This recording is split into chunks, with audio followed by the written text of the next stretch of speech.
Jon Stewart, known for his sharp critiques of both political parties, has been vocal about various policy stances taken by prominent figures, including Kamala Harris. Recently, Harris' energy policies have been a subject of debate, particularly concerning her stance on American energy production. As part of the Biden administration, Harris has been a strong advocate for clean energy and reducing reliance on fossil fuels. This has led some to believe she is against American energy, particularly in the traditional sense of supporting oil and gas industries. However, the reality is more nuanced. Harris has supported the Green New Deal and other initiatives aimed at transitioning the U.S. toward renewable energy sources, which has created friction with those who believe that such policies undermine America's energy independence. Critics argue that her push for renewable energy could slow economic growth, particularly in areas heavily reliant on fossil fuels, while proponents emphasize the need for long-term sustainability and tackling climate change.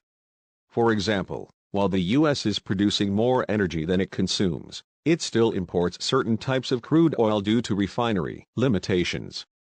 This means that even as Harris advocates for cleaner energy, the country remains somewhat dependent on global oil markets, complicating her efforts to promote energy independence purely through renewables.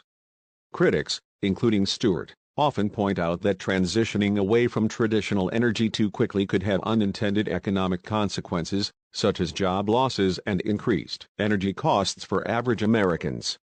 But here's the takeaway: Stewart's critiques, as always, go beyond mere policy discussion.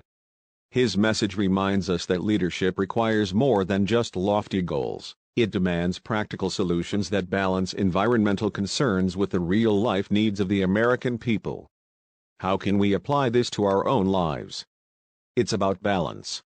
Just as Harris is trying to balance energy policy between sustainability and economic stability, we too must strike a balance in our daily lives, between our personal goals and the realities we face.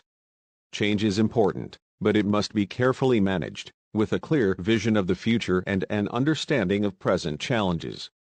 This discussion on energy isn't just political rhetoric, it's about what kind of future we want.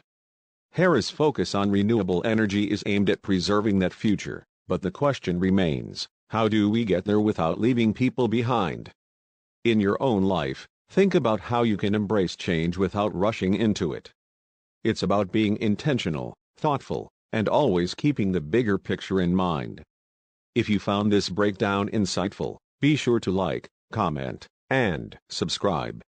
Stay tuned for more engaging content, and don't forget to hit the notification bell so you don't miss any updates. Let's keep the conversation